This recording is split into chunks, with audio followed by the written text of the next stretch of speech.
여러분 편안하게 잘 쉬셨습니까? 1월 23일 목요일입니다. 이데일리 TV 뉴스 브리핑 시작을 해보겠습니다. 네, 오늘 이데일리 톱 기사는 미국의 사상 최대 AI 인프라 구축 인공지능 K칩 새로운 기회 열린다. 예, 이 기사가 오늘 사이드 톱으로 이제 올라왔던 기사인데요. 이제 어제도 저희도 뭐 이미 전해드린 바가 있죠. 그래도 좀 간단히 요약을 좀 해보죠. 이 표에 아주 요약이 잘 돼 있는데요. 미국과 일본이라고 얘기를 하는 건 이제 소프트뱅크가 들어갔기 때문에 그렇게 얘기를 하는 거고, 미국과 일본의 AI 합작 벤처, 이 스타게이트라는 이 조인트 벤처를 만들어서 이제 5천억 달러에 달하는 우리 돈으로는 718조, 한 720조 원 정도 되니까 엄청나죠. 우리나라 1년 예산보다도 더 많은 돈입니다. 이거를 이제 4년간 투입을 하겠다. 트럼프 재임 기간 동안. 주요 활동은 AI 물적 인프라 또 가상 인프라를 구축하겠다. 뭐 대표적으로 이제 AI 이 물적 인프라라고 그러면 이제 데이터 센터를 의미한다고 보면 되겠습니다. 텍사스에 일단은 짓기 시작해서 이제 다른 주까지 확산을 하겠다. 이제 이게 이 스타게이트 프로젝트의 이제 내용이고요. 합작사가 이제 오픈 AI, 오라클, 소프트뱅크인데 합작사도 뭐 어마어마하지만 이 파트너사들도 대단합니다. 마이크로소프트, 이 마이크로소프트는 오픈 AI에 이제 퇴재주죠. 그 다음에 엔비디아 당연히 또 들어가고요. ARM은 이제 잘 아시는 것처럼 반도체 설계회사, 뭐 거의 웬만한 IP들을 다 갖고 있는 회사인데 이 ARM은 또 소프트뱅크가 또 최대주주입니다. 이렇게 이제 파트너사로 참여를 좀 하게 된다. 이런 내용들이 담겨 있습니다. 어제 이 소식이 전해지면서 국내 시장에서 SK하이닉스가 3% 이상 오른 걸 비롯해서 한미반도체는 두 자릿수 이상 급등을 했고요. 반도체 소부장주들, 특히 이제 HBM 관련된 소부장주들 상당히 좀 좋은 모습을 보였습니다. 왜 이제 우리가 이렇게 이 스타게이트 프로젝트의 수혜를 입을 것으로 보이느냐? 사실 이런 압도적인 투자에 필요한 게 크게 보면 두 가지죠. 하나는 이제 뭐 기존에 있는 뭐 갖고 있는 것도 있지만 우리 입장에서 봤을 때는 HBM 또 DDR 이제 5 새로운 이제 최신 이제 DDR DRAM이고 그다음에 GDDR7이라고 하는 또 이제 이 그래픽 쪽 DDR 이 DRAM 이 세 가지 가장 지금 비싸게 팔고 있는 이 고부 가치 또 우리가 가장 높은 기술력을 갖고 있는 세 가지 이 메모리 칩을 이제 다 이제 팔 수 있는 상황이 되는 거니까 이 수요가 늘어날 것이라는 전망이 있고 또 하나는 잘 아시는 것처럼 데이터 센터 만들 때 뭐 그냥 넓은 공간에다가 건물 짓고 뭐 렉 설치하고 이것만 다가 아니지 않습니까?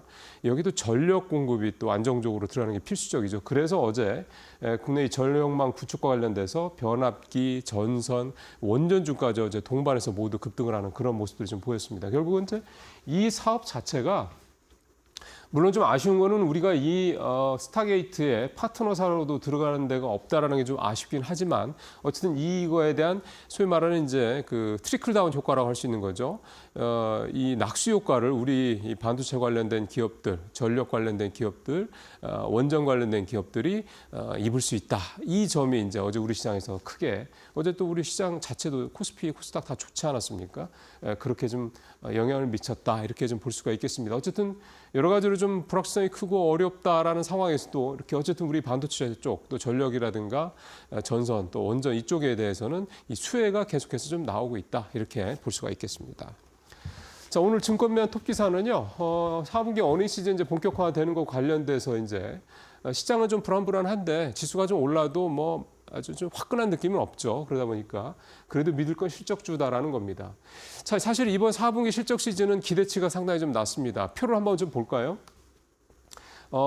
상당사 4분기 실적 전망치 변화인데 왼쪽에 회색 막대 그래프가 한 달 전 거고 오른쪽에 이게 색깔이 뭐라고 그래야 됩니까? 하여간 약간 파란색 비슷한 이 색깔이 이제 지금 이제 컨센서스가 나온 겁니다. 보면 매출액은 마이너스 0.7%, 영업이익은 마이너스 무려 11%, 순이익은요 무려 37%나 한 달 전에 비해서 줄어들 것으로 예상이 되고 있습니다. 이게 이제 물론 우리 상장사 전체에 대한 어떤 전체 평균치니까 전체적으로는 이제 4분기 실적은 좀 기대치가 좀 낮다 이렇게 봐야 될 것 같은데 이러다 보니까 소위 말해서 이제 옥석 가리기 형태가 되는 거죠. 이런 부정적인 실적 전망 속에서도 실적이 좋아지는 기업들, 뭐 영업이익이 늘거나 매출이 늘거나 또는 순이익이 늘거나 이런 기업들의 주가는 반짝반짝거릴 수밖에 없는 겁니다. 대표적으로 어제 그 삼바도 그렇고 LG 디스플레이도 그렇고 실적이 좀 생각했던 것보다 좋게 나오면서 또는 이제 흑자 전환하고 그렇게 하면서 주가들이 좀 올랐거든요. 반면에 지금 이 한 달 전에 대비해서 이 전망치의 변화를 좀 보면 지금 실적 전망이 가장 안 좋게 예상이 되는 데가 TA 항공인데 무려 영업이익이 90%나 감소할 것으로 좀 전망이 되고 있고요. 녹십자도 70%가 줄 것으로 보이고 LG전자, SBS, 현대건설, 이마트도 한 50% 전후로 이 실적이 줄어들 것으로 영업이익이 좀 줄 것으로 예상이 좀 되고 있습니다. 반면에 컴투스, 세트레가이, SK이노베이션 같은 데는 100% 전후로 이익이 늘어날 것으로 보고 있고요. HD, 현대, 미포조선, 요새 조선주들 좋죠. 미포조선도 영업이익이 20% 가까이 상승할 것으로 전망이 좀 되고 있는데요. 어쨌든 이렇게 실적 시즌에서 눈에 띄게 다른 데보다 또는 업계 평균보다 훨씬 더 나은 성적을 보이는 데는 당연히 매수세가 유입될 수밖에 없다라는 점, 특히 외국인과 기관들의 매수가 많이 두른다라는 점을 좀 감안하시면서 이번 실적 시즌 이렇게 옥석 가리기를 좀 해볼 수 있는 좋은 기회로 삼으시는 것도 도움이 되겠다. 또 무엇보다 중요한 건 실적 나오고 난 다음에 향후 실적 가이던스, 그러니까 즉 내년 올해 1분기나 2분기 연간 전망에 대한 실적 전망이 어떻게 나오는 이 부분도 반드시 체크를 좀 하셔야 됩니다. 자, 자동차주 좀 오래간만에 얘기를 좀 해보죠. 어제 전반적으로 장 분위기가 좋아서요. 자동차주도 괜찮았습니다. 하지만 자동차주들 올 들어서 주가 분위기는 썩게 좋은 건 아니죠. 트럼프 정부 출범했던 여러 가지 리스크 요인들이 좀 작용을 하고 있다라는 것도 트럼프 취임하는 날 이제 전기차 관련된 의무화 폐지하고 전기차 보조금 축소한다는 얘기 나오고 등등등 어쨌든 예상했던 악재들은 실제로 현실화가 되고 있습니다. 이런 상황에서 이제 어제 현대 글로비스가 4% 넘게 올랐고 기아도 2% 가까이, 현대 모비스, 현대차도 1% 전후로 이렇게 주가가 좀 오르는 그런 모습들을 좀 보였습니다. 그래서 이제 시장에서 나오는 얘기들을 좀 종합을 해보면 지금 나오고 있는 이런 상황들은 예상을 전혀 못했던 바들은 아니고 결국은 이제 여러 가지 이 자동차 관련주들이 회생을 할 수 있는, 회복을 할 수 있는 모멘텀들이 좀 나온다라고 얘기를 하고 있는 건데요. 대표적으로 좀 보면은 글로비스 같은 경우는 이 물류 쪽에서 뭔가 좀 기대감들이 나오고 있습니다. 일단 미국의 현대차 그룹에서 미국의 제철소를 세우겠다라는 얘기가 좀 있었죠. 이거에 따른 이제 물류 증가도 기대가 되고 물론 당장 되는 건 아닙니다만 건설 과정에서 당연히 국내에서 여러 가지 지금 중간재들이 들어갈 가능성이 높기 때문에 그런 부분들 얘기가 되고 있고 전기차는 조금 주춤할 수도 있긴 하지만 내연기관차라든가 이 하이브리드 차 수요는 계속 크기 때문에 이런 부분들에 대해서 역시 물류가 좀 늘어날 수 있다는 부분. 아시는 것처럼 현대 글로비스가 이제 현대차에 이런 자동차도 수출하는 걸 이제 대부분 다 담당하고 있기 때문에 그렇고요. 모비스는 지금 이제 멕시코하고 캐나다에 이제 25% 관세를 다음 달 1일부터 부과하겠다는 얘기가 나오지 않았습니까? 이러다 보니까 AS용 이 순정 부품의 경쟁 상대가 그동안 중국이라든가 멕시코 쪽에서 나오는 약간 저가 이런 부품들이었는데 이거가 이제 아무래도 좀 가격이 오르게 되다 보면 그 정도 가격이 오르면 굳이 저가 쓸 거 없이 그러니까 B급 쓸 거 없이 이제 순정품을 쓰면 되겠다는 수요가 나올 수 있기 때문에 이 현대 모비스도 수혜가 예상이 좀 되고 있고요. 보니까 영업이익으로는 모비스가 한 5% 가까이, 글로비스도 그 정도 늘어날 거 예상이 됐고 현대차도 조금 플러스, 기아는 조금 줄어들 한 5% 정도 영업이익이 줄어들 것으로 예상이 됐고요. 투자 선호도 측면에서는 모비스, 글로비스, 기아, 현대차 순 이렇게 업계에서는 좀 바라보고 있었습니다. 자, 마지막으로 고려아연 얘기 좀 해보죠. 오늘 한 근 5개월 거쳐서 치열하게 정말 생존을 걸고 벌어졌었던 고려아연의 이 경영권 이 분쟁, 오늘 어쨌든 결론이 나게 됩니다.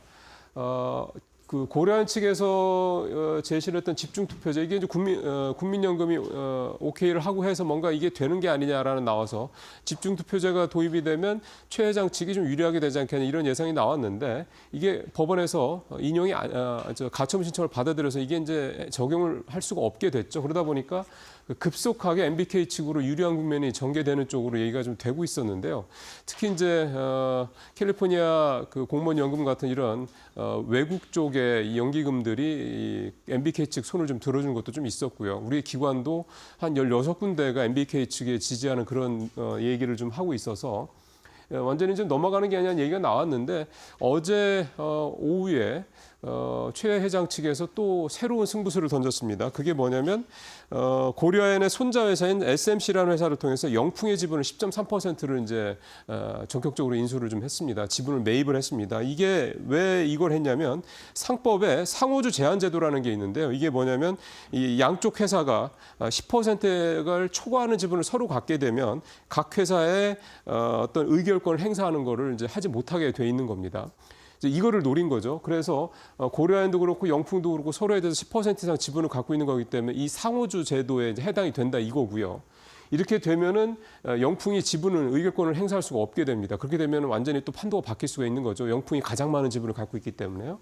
근데 이게 이제 제대로 이제 먹힐 수 있느냐 여부는 또 다른 얘기가 될 것 같습니다. 왜냐하면 또 이 부분과 관련해서 논란이 있기 때문에 MBK 측에서 또 가처분 소송을 또 낼 수 있는 여지가 있기 때문이죠. 그래서 어쨌든 현재로서는 아직은 안개 속이다 이렇게 좀 얘기를 좀 해야 될 것 같고요. 참 쉽지 않은 것 같습니다. 그만큼 양측이 다 정말 사활을 걸고 경영권을 좀 그러니까 유지하거나 또는 경영권을 가져오기 위해서 이렇게 좀 필사적인 노력을 하고 있는 이런 모습들이 고려안에서 좀 나타나고 있다 봐야 될 것 같습니다. 네, 오늘 뉴스 브리핑 여기서 마치겠습니다.